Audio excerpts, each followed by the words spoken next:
Hello, welcome to Discussing Top episode 60 for December 30th, 2017. Hopefully Joe might join us for a bit today. He's feeling sick. He's got some things that he needs to take care of on the end, so it's a bit of not feeling well and having to do some personal that's driving him away today. He's just had a bad schedule lately, so hopefully maybe he will pop in for a bit.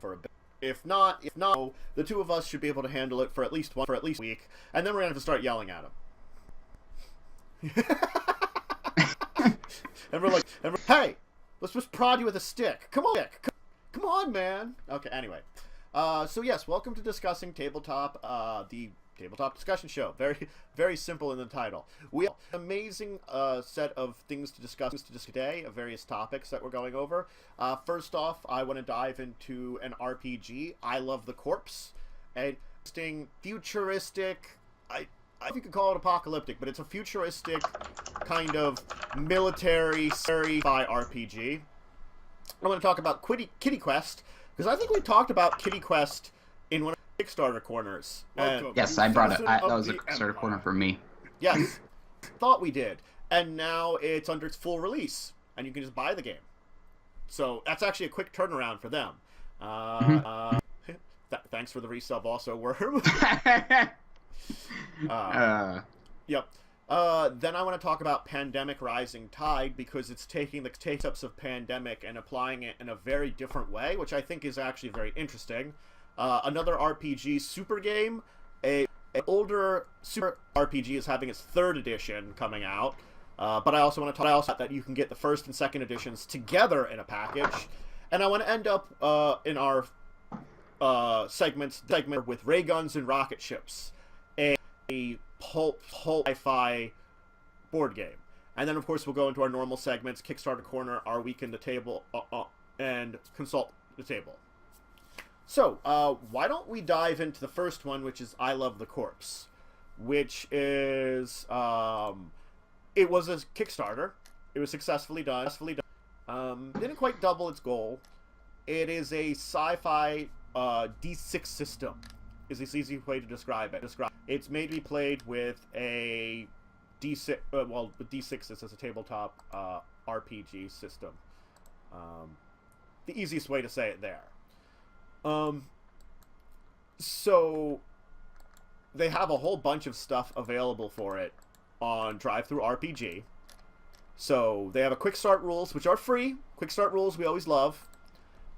It is set in a 2050 Earth, so apparently Earth, whatever happened to it, I guess the apocalypse was 250 years ago, and the colonial dominions in place of what Earth was. And you're taking on the role of United Colonial Marine Corps. Hooah! And you're fighting rebel scum and horrors. So, it uses a single D6. It's made to be a cinematic, story-based system. And you're supposed to run sessions like they're episodes of a TV show, or even like movies in a series of movies. Their Quick Start Rules has 42-page book, brief information on style and settings of the game world, basic rules, some pre-generated characters, and a small scenario. A pretty interesting set for the Quick Start Rules, which again you can get for free. But they also have a training manual, a classified material, mission dossier, free character sheets. So they have 3 books out already too. Also, looking at the character sheets, the names of their skills and stuff is amazing. Also, I might still be a little raspy because I was just sick. Yeah. I'm over it now, but it's just kind of like, still a little bit of aftermath. Anyway, I love the ability names and stuff. It's like Brains, Chutzpah, Collateral Damage, Drop and Give Me 50 is basically what their strength is, and stuff. It's like Chutzpah is the charisma. Freaking Ninja is their dexterity. Well, these are wonderful. They really are. There's definitely something about this it's capturing a little bit of a very interesting spirit to it, and I can respect that. And I like that they're going for a very simplistic system too, with the just a D6 system. That's not necessarily a bad idea, because it does. Is it multiple D6 or a single D6? They say single D6. I didn't look super closely at the rules. I just saw that character sheet and thought it was funny. Oh yeah, no, the character sheet's wonderful with the things. That I definitely agree on. But according to them, it's all played with a single D6. Where are those? Where are those rules? Let me go to that. Not setting, not available. Rules overview. There we go. Okay. Effectively, it's based around the abilities the characters have and the fighting and friendlies and hostiles. It's meant to be narrative action. Blah, blah, blah. That's not telling me how many dice or whatever I'm rolling. Yep. You have abilities from 0 to 4 in your various attributes. You know. Mm-hmm. Let's see here. Where are my dice rolls in here? I thought it said a single D6 was the thing about it. And it gives you target numbers for the dice. Trying to just like quickly go through all of these, you know, quick start rules in a very quick situation is yeah, not always easy. Anyway.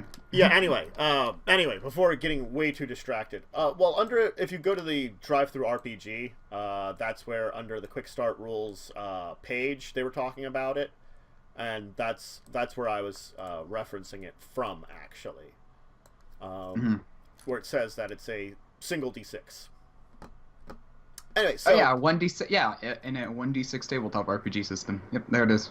Yeah, which is unique because normally I haven't played a single D6 system.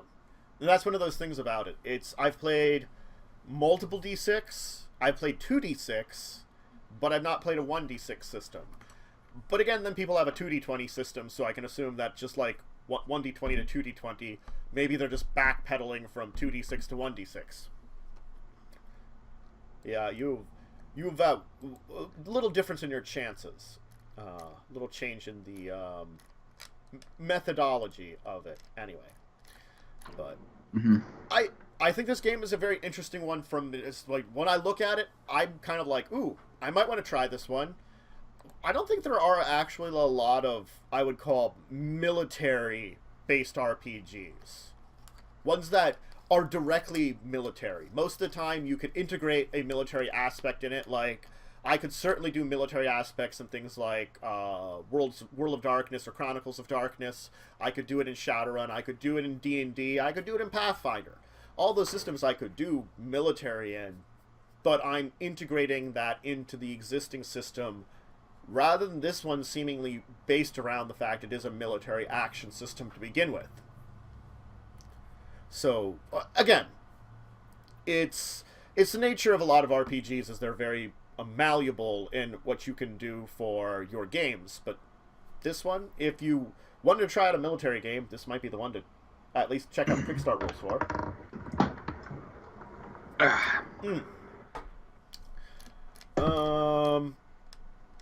Let's see here. What else do I want to say about this one? Successful Kickstarter.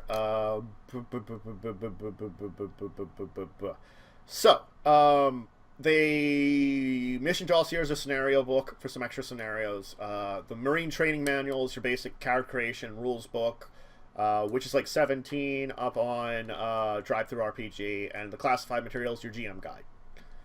So they do have those 3 books out. I wouldn't be surprised if they put out maybe like a horror book at some point in time, because they talk about it that you're fighting both rebels and, you know, monsters of some kind, which I'm assuming are like alien or mutant or something. Yeah, I mean, they're probably more mutant-ish, but yeah, there's like a picture of them like shooting at some creature. They do like to apparently shoot at some creatures a lot. Now you can play your what is it, like your giant marine guys in like huge power armor, fighting like giant monsters and stuff. So all those like Halos and Gears of Wars and other kind of games like that, you can do it in RPG form. Yeah. Let's see here. Oh, alien parasites that bite at your skin, crawl inside you, and control your every move. Oh, that's pleasant. Psychotic artificial intelligence that might be trying to improve the galaxy by removing humanity. Shapeshifters that come rationating on your charge. Wow. There are plenty of terrible things out there for you to fight and shoot. And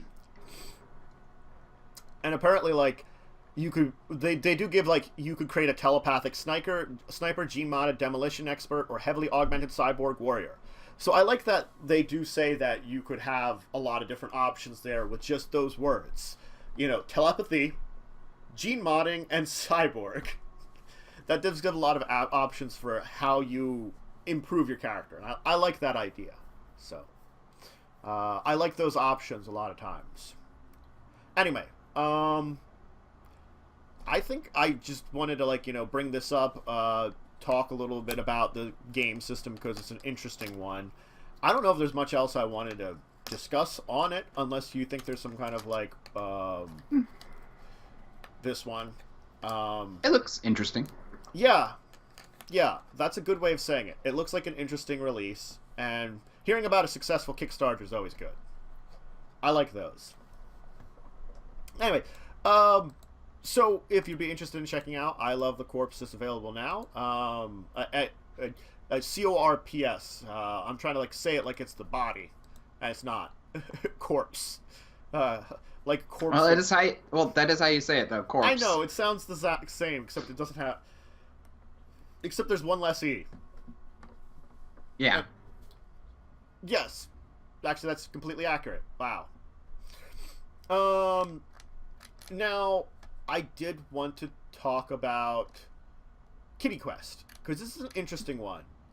Yeah, it was a fun-looking game. But the thing is, they weren't successfully kickstarted. Yeah.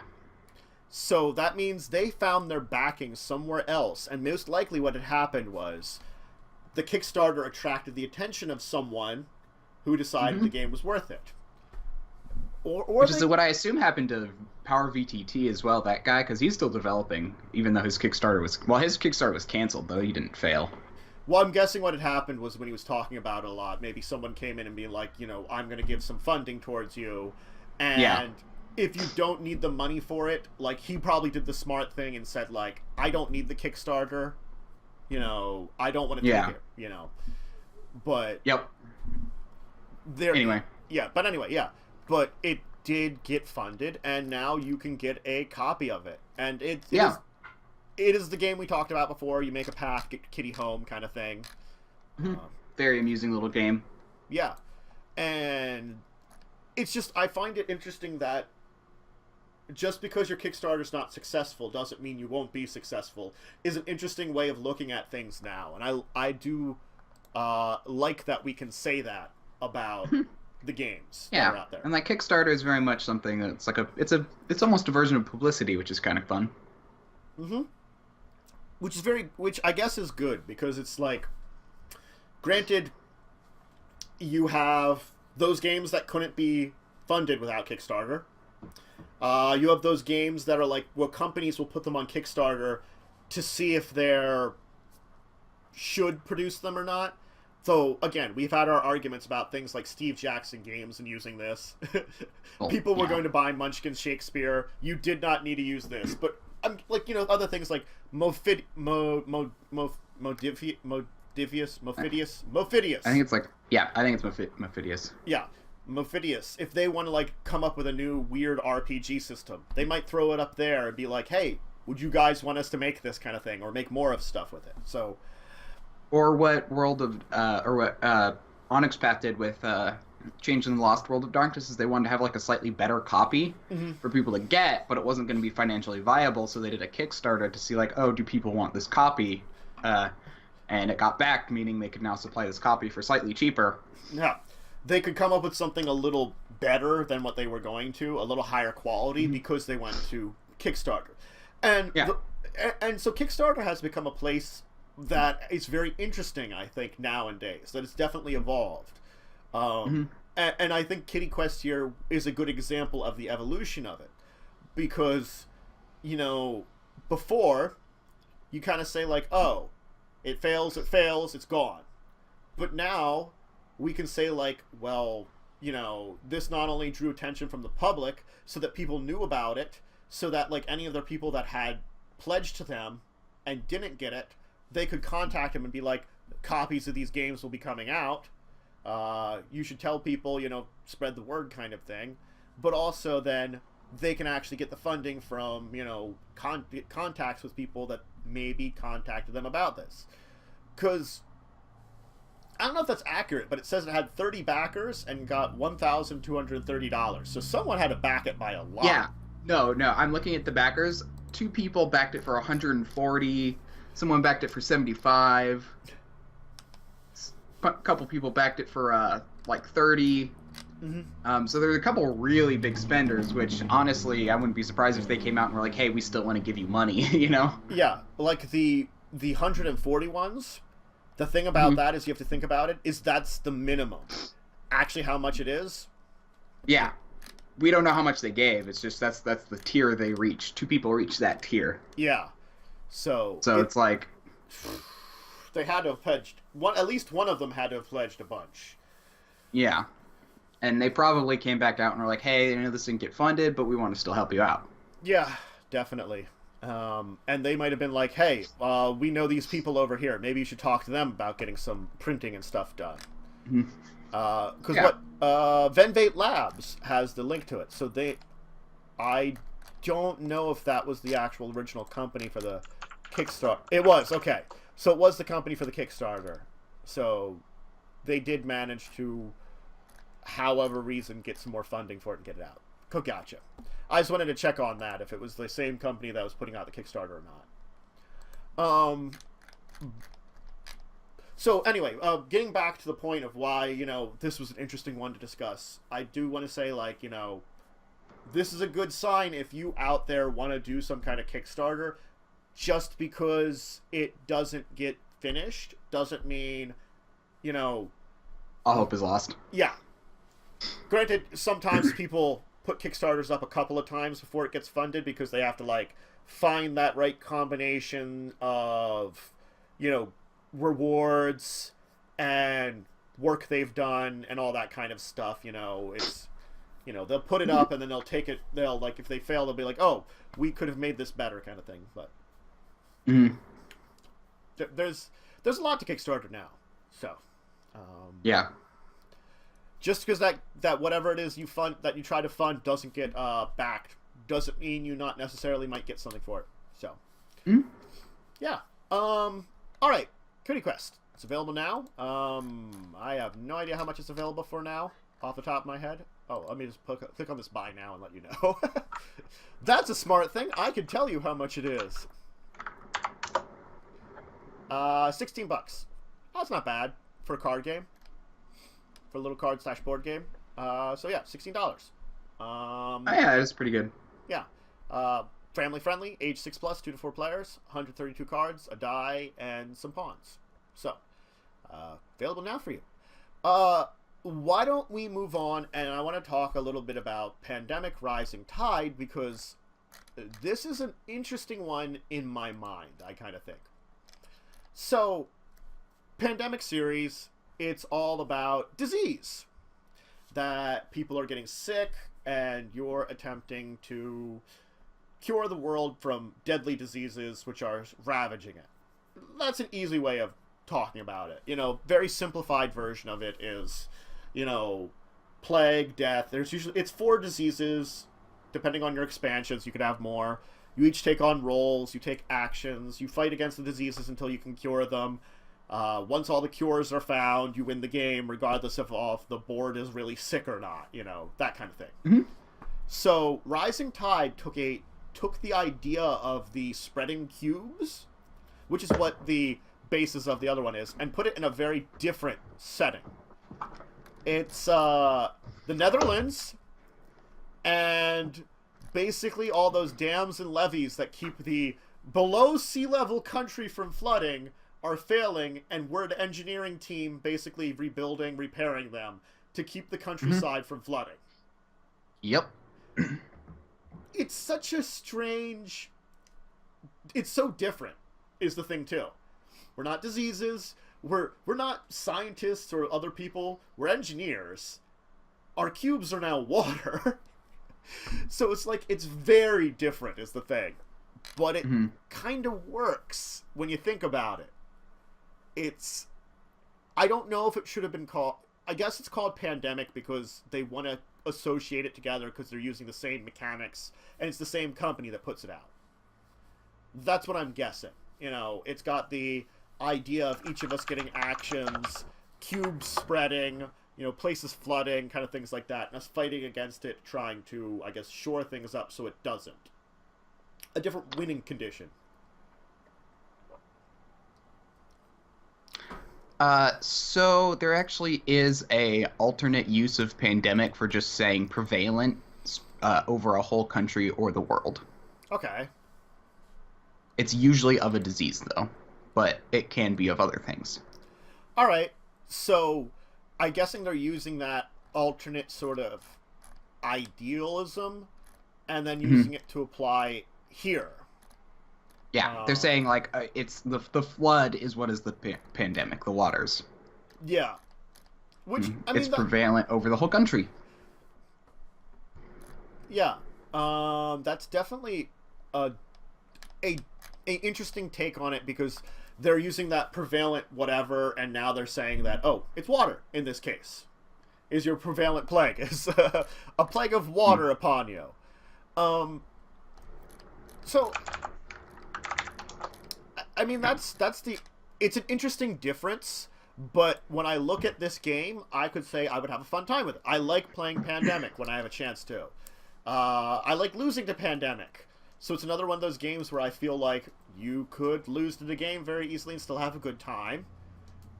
And it's another cooperative game. Always a good thing. Cooperative games are fun. 2 to 5 players for this version? Let me check. 2 to 5 players, 45 to 60 minutes. Yep. $50 for the game, which, I mean, it's okay. It's right in there, like $40 to $60 is normally what you pay for a game anyway nowadays. For most games like this, especially with lots of little cubes and stuff. What was I going to say? Oh, apparently you have to, like, get certain hydraulic structures, like 4 different ones, in order to, I guess, secure the nation. Rather than, you know, cure 4 diseases. Wow. No. It's little tricks like that make it a lot of the same game, but with a different skin and a few different mechanics, I guess is the easiest way to say it. Which maybe that's the best way of... To be fair, they're kind of just using the name now that I look at it, because they have a pandemic Cthulhu thing. I feel like they're just using the name. It could work because it technically, definitionally is fine, but I feel like they're just saying, this is the same sort of game as Pandemic. Well, yeah, like, when you, like, look at the board and everything they do, it's effectively the same game as Pandemic. So that's why I'm feeling like they're using the name, because they're like, we're putting out this game, which is basically our other game, with a slightly different skin and some slightly different rule changes. You know, it's like playing Settlers of Catan and then moving on to Star Trek Settlers of Catan. They are vastly different, but they are pretty much the same game in the very end. Like, it's still build resources, make routes, build posts, you know, or settlements. It's just the little rules changes can make a difference the way it's played. Or when we were talking about, what was it, Game of Thrones Catan, which is like the same thing with a different facelift. This one is flooding country instead of disease-ridden plague murdering everyone. I guess everyone still died, but just from water.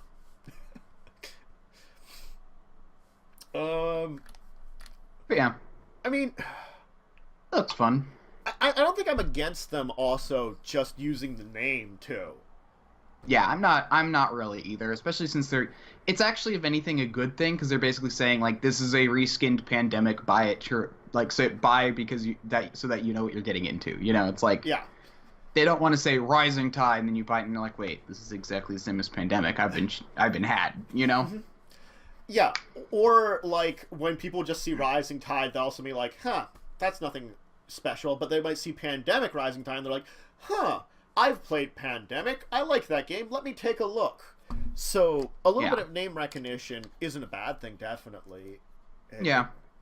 Telling you what you get, maybe getting people to take a look at it when it is something a little different from what they have before.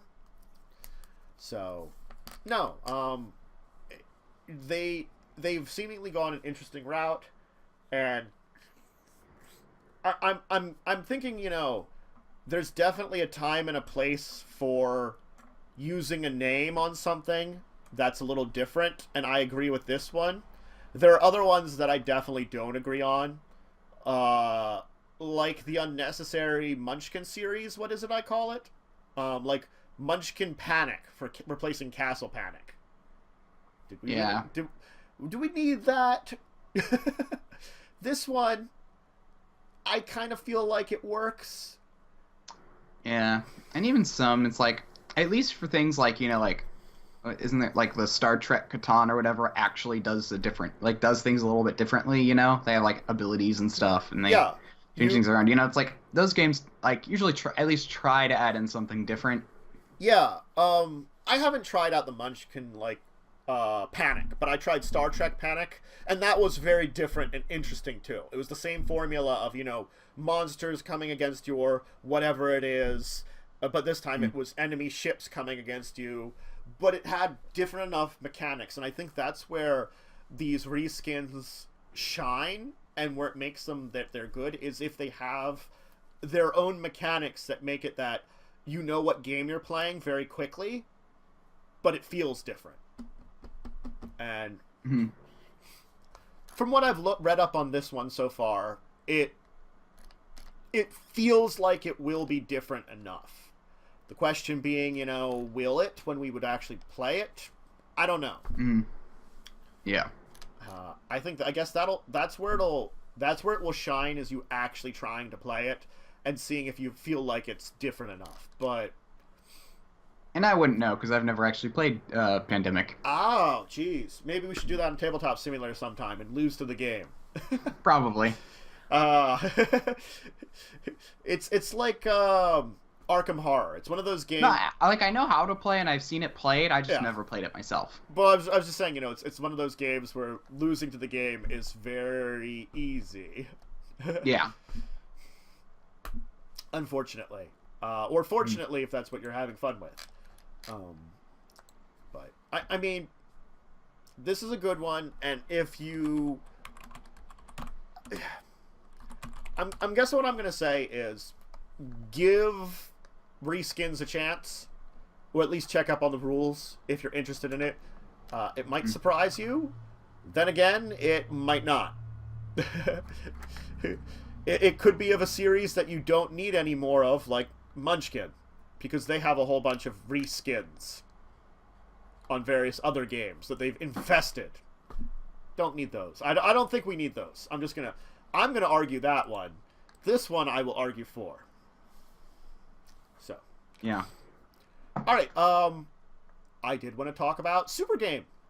So I want, again, background. Supergame, it's a superpowered RPG.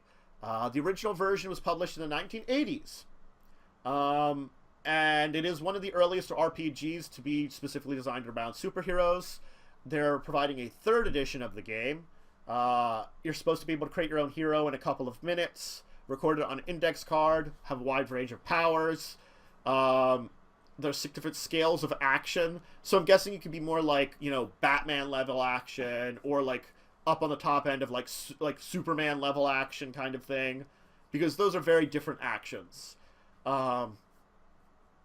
You've got hero points like that have resolve and different things.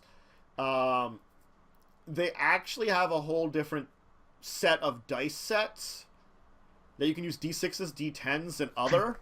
Yeah, I was kind of confused about that. It almost made me wonder if like they just had, because they have the fudge dice, they have D6s and D10s. I'm just like, do you have rules for all these, or are you saying you can use fate or these other systems to use to play this?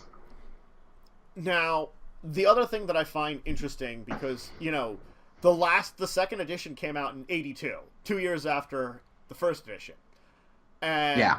I like that they have the classic reprint available now. So if either you'd want to play one of those early editions or use information from them in your game now, you can get the book. And I kind of actually feel that really cool. It's only $7, which is really awesome for the classic reprint too. It's $5 for third edition if you want to get it, apparently. So that's not actually not. Yeah, that's why I was confused. I'm like, wait, the older one is cheaper or is more expensive? Well, it's both the first and second editions together in one book. Ah, okay, that makes sense. Yeah. So they took like the first and second edition rule sets and put them together. Hi, I'm Funny One, to sew it up. And for those, they're saying it's 1d6, 2d10s for the original editions. So I'm guessing that they have more rules for it, like, or more updated rules. Because the thing is, I haven't used Fate dice really before. I've used D6 and D10 systems. I know of the Fate dice system, but I've never played with it actually. So if they give you options to use for your dice, I don't mind that. And, you know, when you look at certain systems, you very easily could account for those, definitely. Like D&D being a good example, where you're using on your Bastion Frontier a 2d10 system, and it works pretty fine. Yeah, and that's just because I like curves. Yeah, but... Curves. But, like, even things like Shadowrun, I could easily switch those d6s to d10s, or, granted, you know, you change, like, the scale of where you're going to have your difficulties. But you could probably you could probably do the same. Like you could change the dice you're using for something like World of Darkness if you really wanted to. You'd change the scale of difficulties a little bit, but you could be like, we're a D12 system now because up yours everyone that doesn't use the D12. Woo, D12. I know. It's great axe damage. Woo. But I like how they're trying to make it quick gameplay, because actually that's the complaint I've really had a little bit about other superhero systems. Aberrant, it's a simple system, but it does take a little bit to create a character, because it's World of Darkness superheroes is the best way to describe Aberrant. Mutants and Masterminds, it's simplified 3.5, 3.0 / Pathfinder, similar type of system. It's a D20 system. Superheroes. It's a simplified system, but you still have a lot more time choosing powers and stuff. If they say, like, you can easily throw this together in a couple of minutes, I'm curious about that then, about how easy you can do that, actually. And that actually might be something that draws me in comparison to those other superhero systems, the ones I'm familiar with. I know there's a few more superhero systems that I can't remember because I haven't played them. Cough, cough. I don't know, I know Mutants and Masterminds threw out stuff for like playing DC and Marvel heroes and stuff like that, while Aberrant has their own weird rip-offs of heroes from Marvel and DC. Yeah, I've never actually played a superhero RPG. They can be interesting. I'm going to say that as much. I've had some good times with a few superhero RPGs. I haven't felt like they're very easy to be long-term campaigns. You know, I think that's the... You could create a storyline where you could have, like, some kind of villain organization versus you, I'm guessing. But... I just... You know, maybe it's just the chances we've had. I've had to play. Oh, I have recently been watching One Punch Man. I just got back into that yesterday. Oh, very good. I say nice. Back into because I watched the first episode and then now I'm continuing it. Finish it up. You know, I randomly once in a while finish up anime series I went through like the first 2 episodes of, or like first 3 or 4 episodes of, and never finished. You know, it's sort of like, oh, I probably should finish this. You know, sometimes. Yeah, because it's like you watch the first episode and you're like, oh, I like this. You know, I'll watch it at some point. Yeah. Thing is, though, with anime, for me, the main reason I don't always watch it is because you have to pay so much more attention to it, especially when it's only in Japanese, because it's like, oh, subtitles, I have to be reading the entire time. Oh my god, you don't know how much of a skill I developed for figuring out what's going on by ignoring what's going on. I usually watch anime at double speed because I'm good at subtitles, and I am really good at just also, like, I've developed the let's skip ahead technique for certain anime. If an anime doesn't seem that good, but I want to still see the ending of it, I can sort of pop ahead here and there and still pick up enough of the story and sort of, like, skip out some of the jokes, some of, like, the stupid things in the middle, and I've figured out how to do that and actually be able to get a good analysis of it. But yeah, then again, see, I have the reading speed of, like, a 12-year-old, so... Then again, I watch way too much anime, but I do a series of it on my YouTube side, so of course it's an excuse for that. Yeah.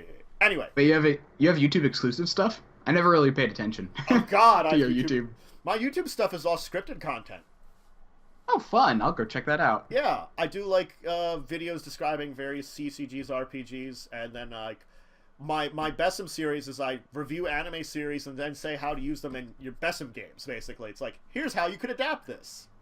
Yeah. It's like, I need to get into YouTube, because like, I have some ideas, but some of them will require a crap ton of work, and others will be just game series, but I need Sodi Vegas to come in the mail. Yeah. It's still coming. Naruto has about, like, of its... like 800 episodes, about 400 you can really just skip, and then like 200 you can kind of fast forward through, and only about 200 out of, like, I don't think it's 800, but like 25% are actually decent episodes to actually watch. I have to say about that. Don't forget about the, like, 200 episodes of filler. That's what I'm talking about. That's why you can just skip those. The filler was awful. Yeah, especially the one between Naruto and Naruto Shippuden. All those there, they just kept going with it. Ugh. I actually, it was just because I wanted to just, like, you know what? I'm going to sit down and watch. Like, I actually ended, but, like, that's basically when I stopped watching Naruto, was when I hit the filler stuff, and I was like, meh. But I'm like, you know what? I just want to finish this. I just want to say I've watched all of Naruto, and I sat down and watched all the filler one day, and I'm just like, yeah, that was a waste of my life. Anyway. I went through the filler, too. I finished up Shippuden. I have yet to watch, like, I think I've watched, like, 2 episodes of Shippuden. Shippuden, the ending is decent, I'm going to say there. I do feel like they did embellish a little bit at the end, but they were setting up for, like, the sequel series, which actually, I have to say, for the filler has been decent. Wait, there's going to be more of a series after Shippuden? There is. It's focusing on the son of Naruto. It's been going on now. Okay, well, let's get back to Discussing Tabletop. Yeah. We went on to anime because of superheroes. Yeah. We should have gone into superheroes or comics because of this, but somehow we got on anime. Yeah. Well, because I brought up One Punch Man. I know, but yeah, which is superhero anime, and there are superhero animes out there. So yeah. I could bring up a CCG. What was it? Super Deck, one of the worst CCGs ever made, and it was superhero themed. That's tabletop. I think you've mentioned this before, but let's continue on to our docket. Let's continue on the docket because we don't want to get too distracted. But Supergame 3rd edition available now for actually a really decent price, $5 if you want to check it out. Of course, it's PDF format, and you can get a physical copy without postal included for $17. So that's definitely you can get the physical copy, and the same is for the classic reprint of 1st and 2nd editions, $7 or $20 physical. So both of them, if you wanted to, you could get physical copies, which is one of those things I do actually like. I don't mind PDFs, but there's sometimes I just want to get a physical copy of these books. There's just something about it, you know. I guess it's a little bit of the old school RPG person in me. Anyway, it's available now. I want to talk a little bit about Rayguns and Rocketships. So, this was indeed also a Kickstarter. They funded it by about 133%. It's effectively all about, if you think about, like, we talked about Flash Gordon with the Flash Gordon Kickstarter a while ago. That was like 80s Flash Gordon. We're talking like 30s, 40s, comics, radio, like Flash Gordon, and a couple of those other ones, which I can't remember their names of right now because I'm really forgetful. But, like, you know, the weird, you know, like, jet rocket packs and, like, ray guns, and they're fighting people with, like, the robots, which look like just basically giant trash cans. Stuff like that. It's really classic pulp sci-fi.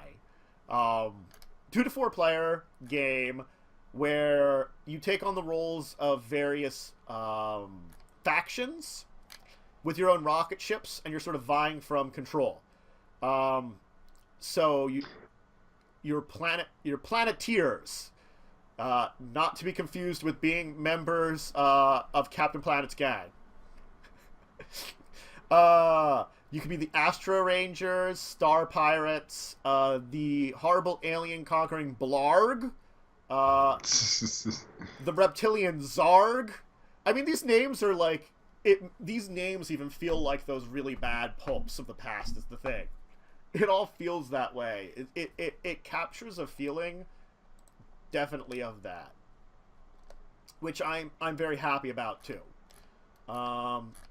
So yeah, it's supposed to be available now, but technically, like, it's IDW Games is really hard to, like, understand their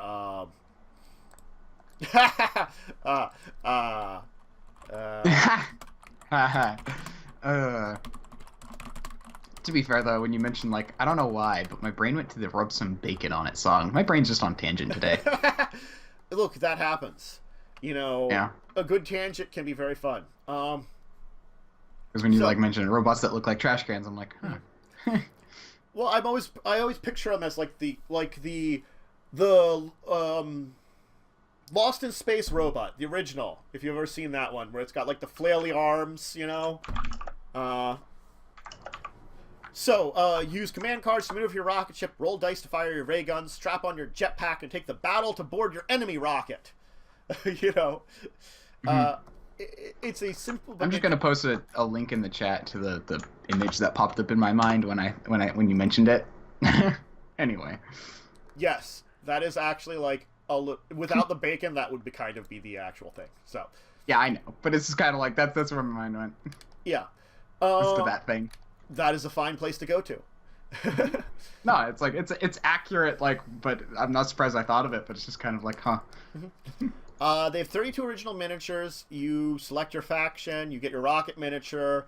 You have an interior rocket map. You have a crew of 6 planeteer miniatures, a captain miniature, a 2-sided captain card, a deck of maneuver cards unique to each faction. You place your crew on the rocket ship. There's a cockpit for manning the flight. There's manning the ray guns.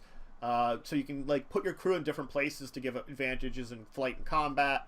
And play is divided into 3 phases: rocket ship movement, rocket ship combat, crew movement, and combat. So there is a lot of levels to it that makes it very interesting. So, because you can, you know... As one of the races is called a war wolf. Yeah, I know, God. They have such ridiculous race names. And the wolf is spelled W-U-L-F. Of course it is! That's one of those things about it. You're like... You almost are like, this is weird, and then you're like, oh, no, yeah, I get you. Anyway. Yeah, no. I was saying something, and it was probably going to be helpful. No, it's fine. It's just that I'm losing track of myself in this entire discussion, too. So... Yeah.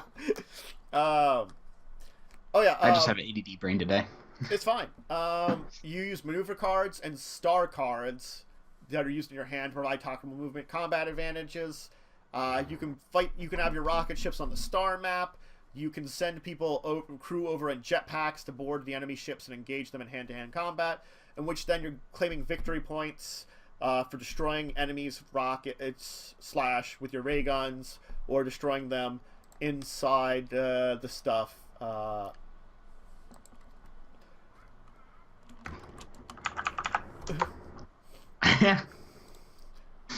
Yes.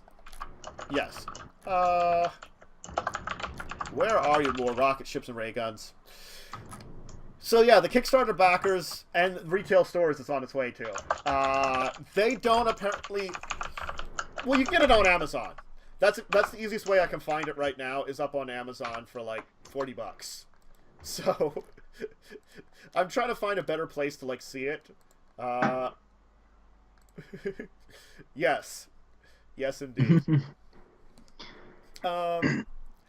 But it's definitely getting to a lot of that classic feel, which is a sci-fi kind of what's the word I'm looking for? Aesthetic that I know of, but never really have seen a lot of stuff actually like watching it or listening to it. You know, it's you see images on it, you learn about it, but I haven't like dove into that actual entire aesthetic, which is one of the reasons that I think this interests me a little bit more, because it's like, oh, this might be a way to pick up on some of that without actually like, you know, trying to read some of those classic comics or stories or things like that that are based around this stuff. And you're using D8s to hit things, you're trying to score victory points, you have to re-energize stuff, things like that. You can use neuralizer pistols or circuit swords. These names are wonderful. Their names are terrible but wonderful kind of thing. I have to say that. Yeah, they're pretty great. This is kind of just fun because it has that same kind of like feel that I don't know. It's kind of like that like this is yes, this is ridiculous, but we know it's ridiculous. Yeah, that's true. Well, like I can, they have two pictures on the one place of the two of the captains. There's Jesse Novastar, Astro Ranger Captain, and of course the master brain of the Blargs, which is pretty much like it looks like a brain with a crown and like big teeth with robot legs. I'm sorry, it's. Let me. No, yeah. Yeah, you might want to post a link for others. The Spotlight has those pictures of those two in it. Spotlight. I'm just looking at their Kickstarter page. Yeah, their Kickstarter page is really good, too. I mean, it does give a lot of those images. Well, you can see, like, at the top of the Kickstarter page, the green miniatures, I think, supposed to be the Blarg Captain, the brain with the crown and stuff. Yeah. Which, yes! Oh my god, that's a good one. John Carter mixed with Rocketeer and original Star Trek. A little bit of that, yeah. Yeah, those are all using aesthetics a little bit from those classic ones and updating them. This is the stuff that these things were based on. You know, that's the best way of saying it. This is the stuff that have evolved these things. You know, the Rocketeer is a good example of the aesthetic that this comes from, except space version of it. So then you have, like, a little bit of that stuff from, like, John Carter and stuff and the rest of it. I also want to point out that everyone has a ray gun and a cutlass. It's a... Thank you very much. Wait, I had the name of it a second ago. That's a neuralizer pistol and a circuit sword. It's a ray gun and a cutlass. Hey, your rocket ship has a ray gun attached to it. Because it's a giant, like, I guess instead of a laser, it's the ray gun! Fire the ray gun! The deadly ray gun at our enemies! Yep. Oh, these kind of things are fun. I feel like I have to do a bad, like, radio announcer voice if we're playing it, you know, like, yeah. Who shall defeat the deadly Blargs? Shall they overcome the universe and save the day? Or will the Astro... oh my god, I'm forgetting their names. I don't know why, I could just imagine Tiff making fun of you the entire time. Oh my god, he would. Will the Astro Rangers be able to defeat them and overcome the day? Tune in next week! Yeah, and Space Pirates was a serious issue back then. So, you know, I'm sorry, Star Pirates. I don't know the difference. It's for some reason Star Pirates instead. Anyway. So, yeah, it's out now. You could get it on Amazon, on the local from your local retailers, of course. You know, Warwolf the Mercenary. God, that guy is just so, like, it's a wolf man. It's a space moon. In space. Oh my god. He's a werewolf. I saw that too. He's a goddamn werewolf because in space the moon is always full. Yeah. No, I mean it's. Oh my god, he's a werewolf. It's space werewolf. I really like this game even more now. Space werewolf. I'm sorry, there's something so terrible about that. I love. Oh god. Alright, anyway. Before I get more distracted. And actually, it actually says, like, and if you whisper the truth, if you whisper that the truth is, anyone could become a werewolf. It's a dread curse passed down through the ages. Why? Oh, it's straight up a werewolf. It's space werewolf. Oh, God.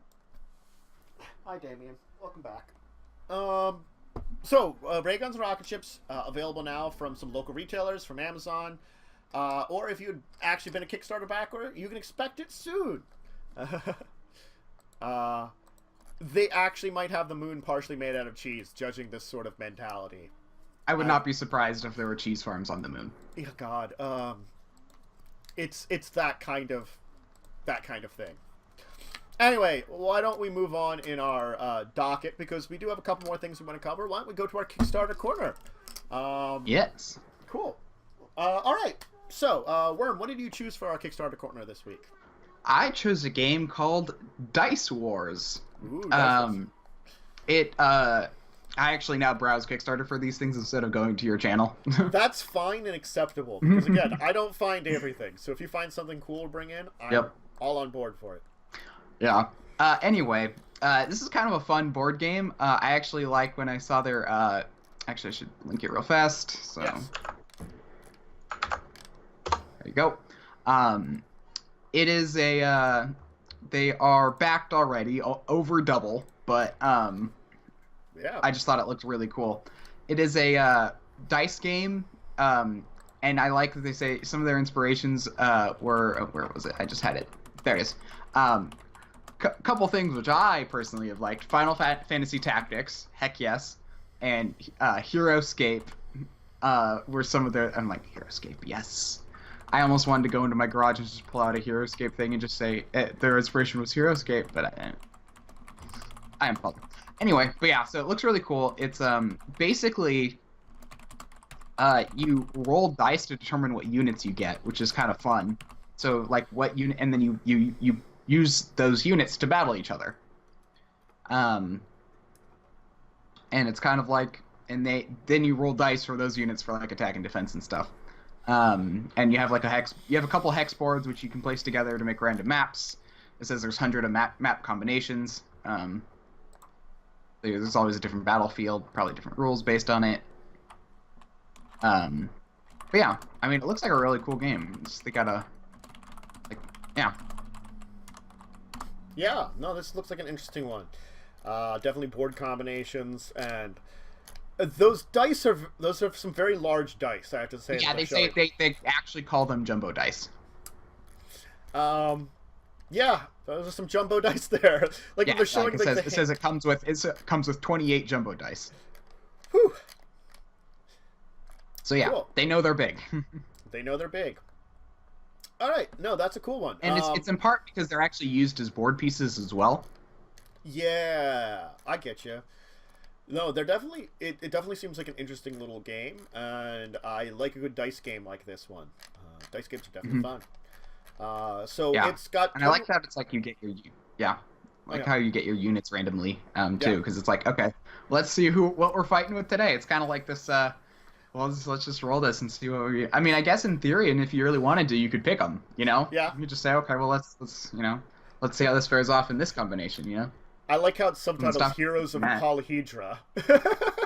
Oh, I didn't even see that. Yeah, it's the Heroes of Dice Wars. Heroes of Polyhedra. Yeah. It's got 21 hours left, so if you aren't watching this live, more than likely you've missed it. Oh wow, yeah, that's funny. I didn't even look at the time left. I just saw I'm like, oh, that's a good looking game. Oh no, that's a fine one. If you're watching this now, you can check it out. If you've missed it, otherwise you might be able to go on some. They might have, as some of them do, the you missed it backers kind of things, you know. You might get lucky, they might have it, or, you know, since it is funded, you can keep an eye out and see when they finally release it. Either of them, if you're interested. So, for those of you that are watching this later on the YouTube side, you can still get it. Just keeping your eye out. It is funded. All right. I had some choices then. I am, just because, you know, I kind of have been doing it when Joe's not here, at least like throwing a couple out there and then giving some shout outs. I always like to give a good shout out to a campaign setting. So on the Shoulders of Heroes, it's a D20 campaign setting, which they have ways of adapting it to both 3.5 and 5th edition. I'm guessing Pathfinder 2 would easily work there if you're interested in it. They specifically mentioned 3.5, which is one of those weird things, because I'm guessing there's still a community of folks that like that more than 5th edition, question mark? Oh, yeah, plenty of people. Yeah, so... In fact, some of my friends prefer Pathfinder. Like, I know people who prefer Pathfinder to 5th edition. I like them equally, so that's what I can say about it. Both of them have their strengths. It's funny, because the people who like Pathfinder more are Munchkins. The thing is... Out of my friends, at least. The thing is, I like them both, but I just hate playing Pathfinder with Munchkins because it's not fun.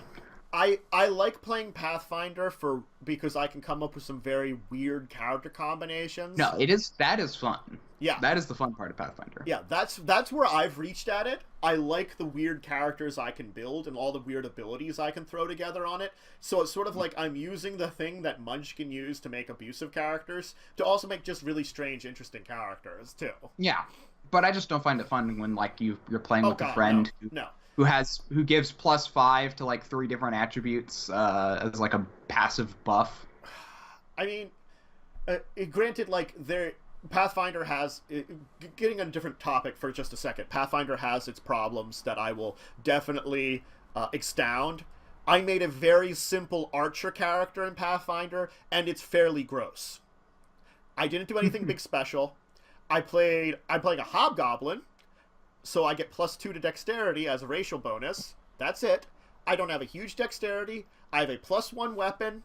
I just took a whole lot of feats that are the Pathfinder arrow tree of feats, and being a fighter / archer meant that I just do a lot of damage. I'm a glass cannon. I'm actually not as much of a glass cannon as you'd think, too, because dexterity helps a lot for having a decent AC. Granted, we saw in the same game, you know, that I'm powerful, but I'm not the most powerful thing that could exist because, you know, someone made a worse character than me that they never play it because they're never there, so we don't have to worry about it in that game. But I don't even ever finish that game ever. But so, Pathfinder, it is easy to unbalance it. Just that's another thing. Other shout outs. Kobold Press is putting out their Creature Codex for 5th edition. So if you want a bunch of really weird, interesting, and different monsters, Kobold Press is putting out something. Different monsters than you normally find in D&D. Some of those sounded pretty interesting, like Wasteland Dragons, Lotus Golems, Shadow Goblins. You know, you want a couple more monsters? Might be for you. It's 6 days to go. It's working on its 6th times for funding.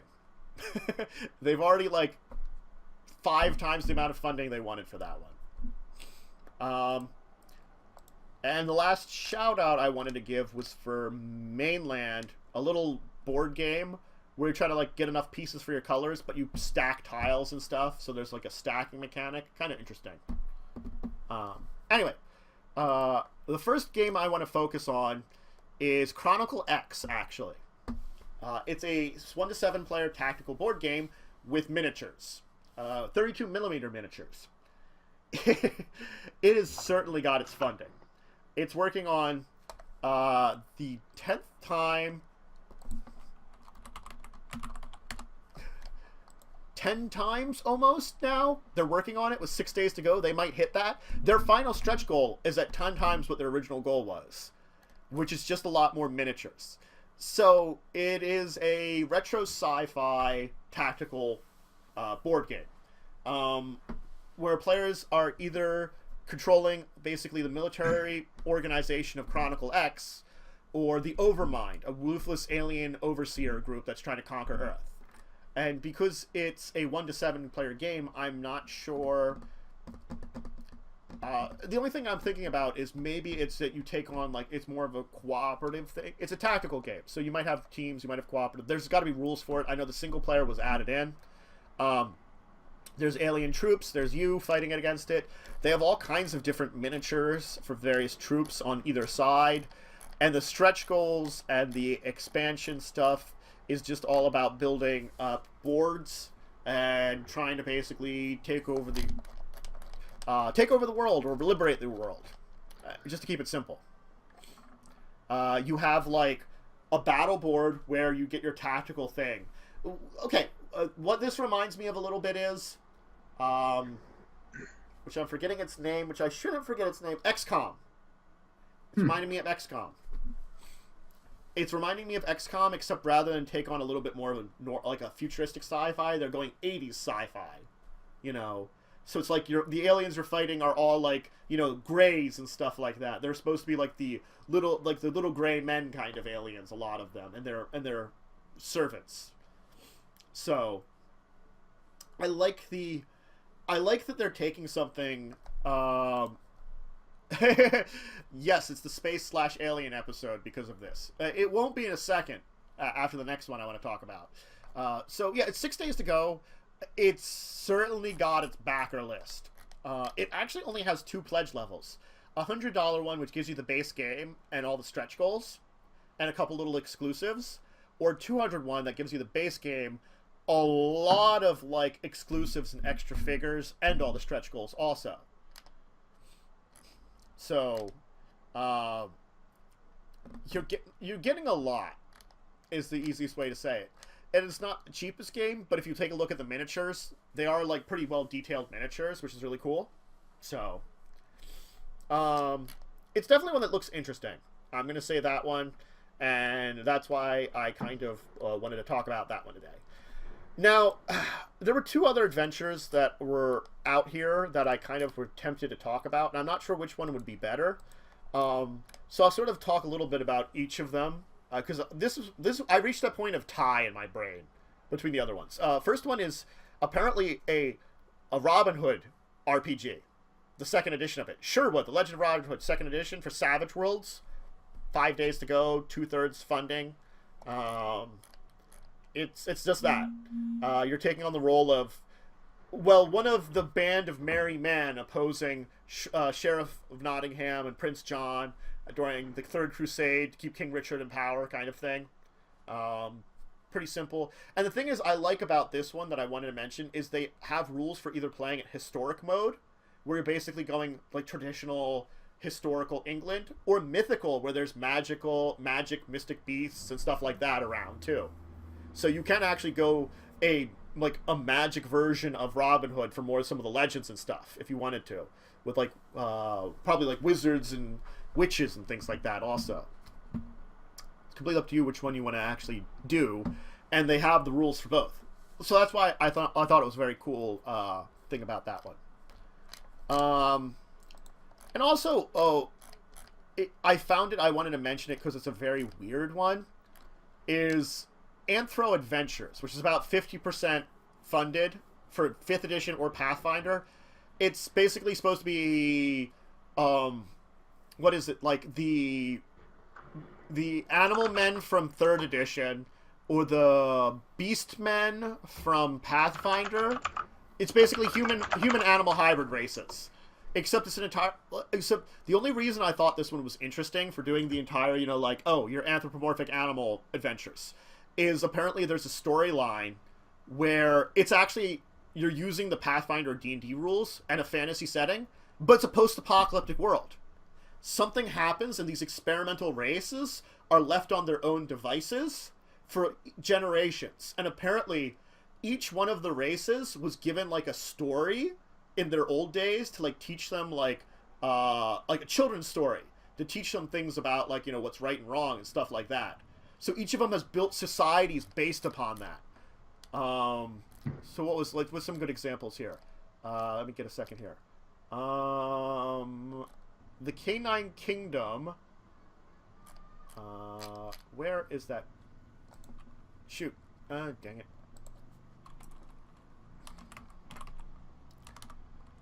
The big red god. Yes. Yeah. Oh, there, you found it. Yes. That's what I was looking for. Yep. It's Clifford. The canines got Clifford as a book, so now they have a religion and a doctrine based upon Clifford, the big red dog, and it's the big red god they serve. It's so like crazy and interesting. Can I find the rest of them? I remember seeing the oh, here's some of them. Maybe that's where I'm getting it. Oh man, I'm like blanking out on finding these right now. Let's see. Oh yeah, oh there it is. The Lionkin, which have Aslan. The Ratkin, which takes sirens to steam-powered levels because they've read Mrs. Frisbee and the Rats of Nim. So they're basically steampunk rats because of that.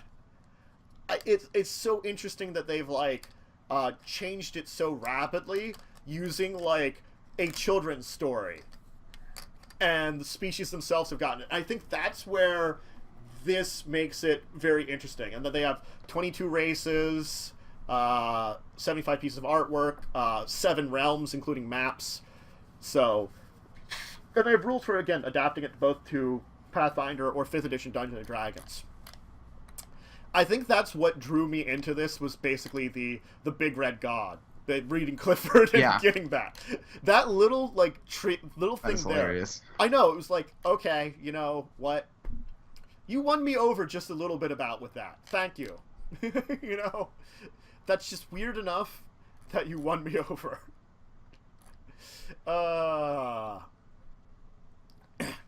And effectively now they do have like 7 kingdoms, I guess, for all the different races, which are interesting.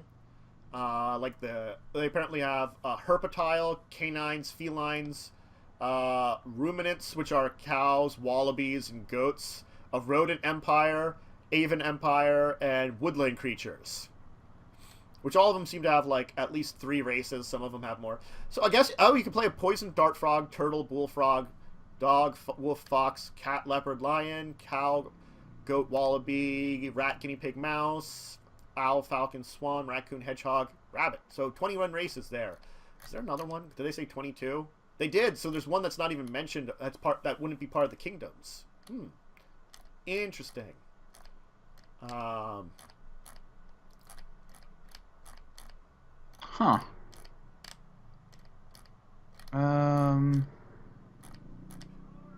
I like it's got some interesting art to it. I have to say. Yeah. They have an interesting take on like the animal people kind of thing of doing it. But I think like the setting itself with the like children's stories is what wins it over for me. That's interesting. Weird and interesting. So that's why I wanted to mention that one. Well, they have a lizard listed down lower, but they don't have it on the list of possible races higher. Oh, so maybe that's the one. There's lizard people that are not part of any of the kingdoms. The lizardkin. Yes. They have one with a Deinonychus, so it's like they're lizardkin riding dinosaurs. Reptile on reptile action. I wouldn't be surprised if it's part of the herpetile, but they just didn't put it down on accident. Could have. So it's got some days to go. It's about 50% funded. It's definitely interesting looking. So, and it's got that kind of... It's just got a little bit of weirdness into it that I definitely... It's got 15 days to go and about 50% funded. So, you know, I'd keep an eye out if you're interested. There's lots of reasons to be interested in it, but definitely the... with the entire aspects of the civilizations there, I think it's definitely an interesting way to look at things, you know, because it is a, you know, fantasy setting that's also post-apocalyptic, you know, or I'm guessing post-apocalyptic, because they are saying, like, these races have been left to their own design. Mm-hmm. So, all right. Why don't we move on, though, because we have a couple more segments we want to finish up before we finish out today.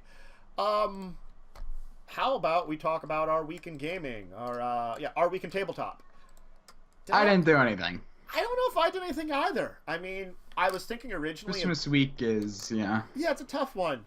I think I was talking about doing a Once Upon a Misadventure, actually adventure someday, but I got busy. Never got around to it. Well, like, you know... To be fair, I was sick, and I don't think I would have wanted to talk for a long period of time. I didn't know Wednesday was going to get as busy as it did for me, so heck, you know? Yeah. I lost most of an entire day. Yeah, because on Wednesday when we did play that game at the end, only like an hour and a half, and my throat was like... Yeah, oh yeah. Sore the rest of the night. So. For sure. I think last Saturday, did I play something for a bit? I did. I went and saw Star Wars, and then I went and played board games for a bit. What the heck did I play? Which I have to say, I know people have a very polarized view of Star Wars. I thought it was okay. It wasn't a bad movie. I'm not a huge Star Wars fan, though, so I'm also very hard to cause hatred in a movie. You know, as long as I'm reasonably entertained with it, I don't care a lot of times about the details if they are kind of dumb sometimes. You know? Yeah. I'm going to say that I need to watch it still. It's again, I can see where people have their complaints. I don't think it's really worthy of complaint, but I can see where they're coming from. So, fair. Yeah. What game the heck did I play? You know, it's like I'm trying to think of the... I think we played Flux for a bunch. Yeah, we played some Flux. Flux is fun. Card game with ever-changing rules. I recommend Flux. I think we did Pirate and Regular. We did 2 Fluxes. I don't know if we did anything else other than Flux. I worked on a Magic deck at the same time, though. So that was my week in tabletop gaming. And that was last Saturday. So you can see how much tabletop gaming I've done this week. Though I have been having this urge to actually go and have a bunch of us play Clue on Tabletop Simulator. The actual original game. Just because I like playing Clue. And I have an urge to play it lately. Just for some reason. Anyway. So, yes, we had a very dull week in tabletop gaming. It was Christmas week. We were busy. Yep. Let's just finish up today, of course, with Consult the Table. If chat has any kind of questions for us, or if in the future you will have any questions for us, you can, of course, provide it to us through any of our Twitters. Mine, Wyrm's, Joe's, any of our Twitters. Check on me on the Discord. You can email us at discussingtabletop@yahoo.com. There's links to all of these things in both my description here on Twitch or on my YouTube side. I leave in the description of the video. So if you ever have a question on any kind of tabletop gaming that doesn't seem to fit in with any of my other places to put questions, go ahead and ask it. We can answer it to the best of our ability, especially if it's something that needs a little bit of discussing. If you were confused about a rule and want us to discuss it a little bit, that's a good one for role-playing games sometimes. You know, a bit of rules discussion can be fun. There's a time and a place for it, and this is the time and place for it, people! Yeah, and you know? we've got plenty of opinions, as you can tell by my off-topic rants about Pathfinder and Munchkins and such. Yeah, oh no, God. I have a confession, though. I'm a recovering Munchkin.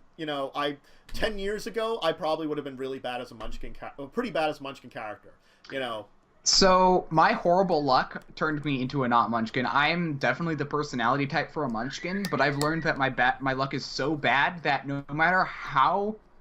I basically have to Munchkin to break even. Mm-hmm. Is basically what I've learned. But I don't Munchkin anymore because I just kind of embrace the failures now. But originally I did Munchkin, but it didn't help me. I still failed, all the rolls. It's like I had, a 90% chance of succeeding, and I still failed, 4 rolls in a row. It's like... I think there was a couple of factors that began to draw me away from Munchkining. I think one of the things is, those early adventures, I didn't play a lot. I was more of a DM/GM back in those days anyway, so I didn't have a lot of chance to. And every time I made one, because I was a DM/GM, I wanted to make sure my ridiculous abilities and stuff like that were explained in my characters. So some of my characters had such a ridiculous backstory to them. So ridiculous. Yeah. And it came to a point in time where I'm like, this is really dumb when I look back at it. and some of my favorite characters were just weird or crazy or something, you know, a little bit of insanity to them. You know, like, I love playing Tools. Does Tools do great in combat? Hell no. But Tools is fun to play. You fine in combat? I do fine in combat, but I've also, like, dropped a few times, and, you know... Yeah, but that was during a creature that was, like, way more powerful than it should have been. Yes, and again, like, I'm guessing we'll again. It's the warlocks are powerful at early level. That's for sure. Well, oh yeah, no, like, and monks. You've got 2 in your party that are early game powerhouses. Yeah, so I'm like, I'm fine here. I'm just sort of those two don't balance out until around level 10. So it'll be a bit before I'm balancing out with them. You know, so I think it will be level 10 because then I wanted to do level 5th level barbarian and start getting into my, like, more of my rogue stuff then. So it'll be what, 5 Yeah, barbarian? especially because you're doing split, which is so much harder early game. Yeah. So 5 like you get this initial boost by getting both sets of powers, but then it tapers down as you have to level both past that mid ground. Yeah. And you hit a certain point where then it kind of works. Like, I know when I hit 5th level, that's all the barbarian abilities I want, because that's my second attack, which will be very helpful. You know, granted, I can't sneak attack the second one, but it also means if I miss with one and hit with the other, then I can sneak attack that one. Or, you know, I do decent damage anyway on a hit at this point, so. Yeah.